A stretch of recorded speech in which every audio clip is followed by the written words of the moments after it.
तो चलिए आज एक सफर पर चलते हैं, दुनिया के सबसे खतरनाक, सबसे जानलेवा जंगल के दिल में। और ये सफर हम देखेंगे कंजर्वेशनिस्ट पॉल रोज़ोली की नज़रों से, जो हमें एक ऐसी दुनिया में ले जाएंगे जहां जिंदगी और मौत के बीच बस एक पल का फासला होता है। पॉल रोज़ेली का एक बड़ा मशहूर कोट है कि अमेज़न रात में सेक्स और डेथ का त्योहार बन जाता है। अब सुनने में ये थोड़ा अजीब लग सकता है, पर यही जंगल की असली क्रूर सच्चाई है। आप इसे धरती का सबसे बड़ा नेचुरल बैटलफील्ड समझ सकते हैं। जरा सोचिए, हर एक एकड़ में मेंढक, सांप, पक्षी, चमगादड़, हर कोई एक ही वक्त में किसी और को खाने की कोशिश कर रहा है और किसी और के साथ मेट करने की। अब जंगल में जिंदा रहने का जो सबसे पहला सबक है ना, वो है प्रकृति के नियमों को मानना। ये नियम एब्सोल्यूट है, पत्थर की लकीर, इन पर कोई बहस नहीं हो सकती। ये हमारे दुनिया जैसा बिल्कुल नहीं है, जहां हमारी फीलिंग्स, हमारी ओपिनियंस अक्सर सच पर हावी हो जाती हैं। और ये अंतर बहुत बड़ा है। देखिए, जंगल में अगर नदी का पानी बढ़ रहा है तो ये एक फैक्ट है, एक सच्चाई। इससे कोई फर्क नहीं पड़ता कि किसी को कैसा महसूस हो रहा है।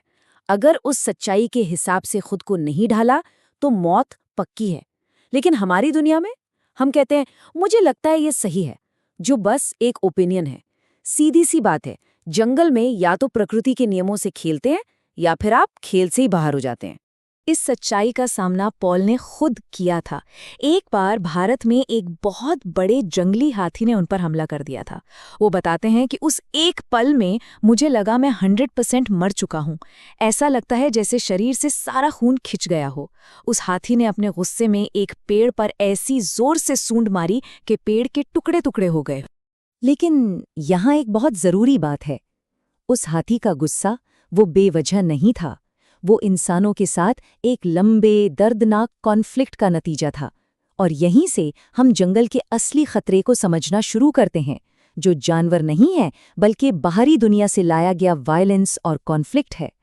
तो असली खतरा, जैसा कि हमने देखा, जानवरों से नहीं है, यह है बाहरी दुनिया का डिस्ट्रक्टिव इन्वेजन। और इसको चलाता है एक बहुत बड़ा, बहुत ही खतरनाक ब्लैक मार्केट, जो इन कीमती जंगलों को धीरे धीरे खा रहा है। अब जरा इस रकम पे गौर कीजिए, $23 बिलियन।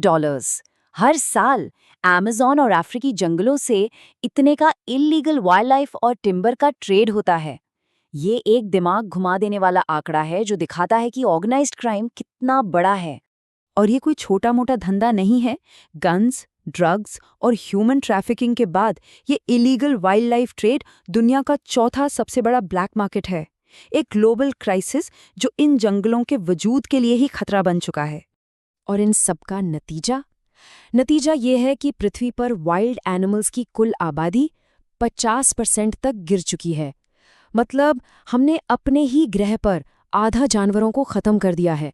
ये एक ऐसा नुकसान है जिसकी भरपाई शायद कभी नहीं हो सकती।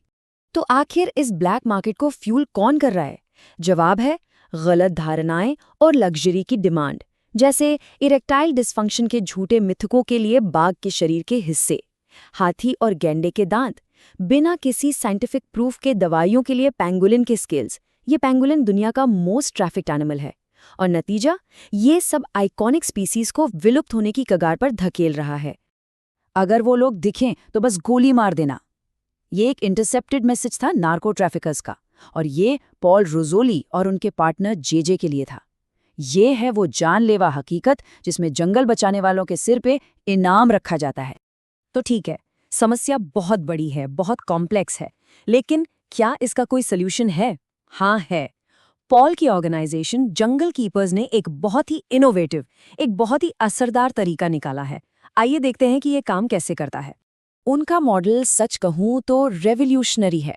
पहला कदम, वो सीधे इल्लीगल लॉगर्स के कैंप में जाते हैं। दूसरा कदम, वो उन्हें लॉगिंग से ज़्यादा स्टेबल और बेहतर सैलरी ऑफर करते हैं। तीसरा कदम, वो उन्हें रेंजर बनने के लिए हायर कर लेते हैं। और चौथा कदम, वो उन्हें उसी जंगल की रक्षा करने की ताकत देते हैं जिसे वो कभी काट रहे थे। मतलब इकोनॉमिक इंसेंटिव को बदलकर उन्होंने दुश्मनों को ही अपना सबसे बड़ा एलाई बना लिया। और इसका असर आज जंगल कीपर्स के इस कमाल के अप्रोच की वजह से अमेज़न रेन फॉरेस्ट का 1,36,000 एकड़ का इलाका उनकी प्रोटेक्शन में है। ये एक बहुत बड़ी जीत है। ये दिखाता है कि सही स्ट्रैटेजी से सच में बदलाव लाया जा सकता है। तो ये तो हुई बड़े स्केल पर कॉन्फ्लिक्ट की बात। अब थोड़ा फोकस शिफ्ट करते हैं और जंगली दुनिया के साथ हमारे पर्सनल रिलेशनशिप पर बात करते हैं। हमें ज़रूरत है अपने नज़रिए को बदलने की, जानवरों के प्रति जो डर है उसे समझ में बदलने की। देखिए, अग्रेसिव सांप जैसा कुछ होता ही नहीं है, ये एक मिथ है। सांप इंसानों का शिकार नहीं करते, वो डिफेंसिव जानवर हैं। वो सिर्फ और सिर्फ तब हमला करते हैं जब उन्हें खतरा महसूस हो। एक कोबरा का फन फैलाना या रैटल स्नेक का अपनी पूंछ से आवाज करना, ये अग्रेशन नहीं है। ये उनकी तरफ से एक प्ली है, एक रिक्वेस्ट है कि प्लीज मुझे अकेला छोड़ दो। अब मेरा पहला इंस्टिंक्ट इसे मारने का नहीं होगा। ये शब्द इंटरव्यूअर राज शामानी के थे। कब? जब उन्होंने एक बहुत बड़े अजगर को अपने हाथों में पकड़ा। ये एक परफेक्ट एग्जाम्पल है कि कैसे सिर्फ एक मोमेंट, एक कंट्रोल्ड, रिस्पेक्टफुल इंटरैक्शन किसी के गहरे डर को एम्पैथी में बदल सकता है। कुछ पलों का अनुभव हमारी पूरी सोच को पलट सकता है। और शायद हमारी सबसे बड़ी गलतियों में से एक है जानवरों की इंटेलिजेंस को अंडर एस्टिमेट करना। उस हथीने की कहानी सोचिए, जिसने एक महिला की प्रेगनेंसी को सेंस कर लिया था, जबकि वो बाहर से बिल्कुल भी विजिबल नहीं थी।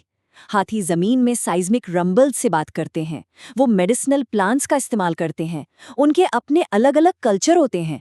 उनकी मेमोरी और इंटेलिजेंस इतनी गहरी है कि शायद हम इंसान उन्हें पूरी तरह से समझने के लिए स्मार्ट ही नहीं है।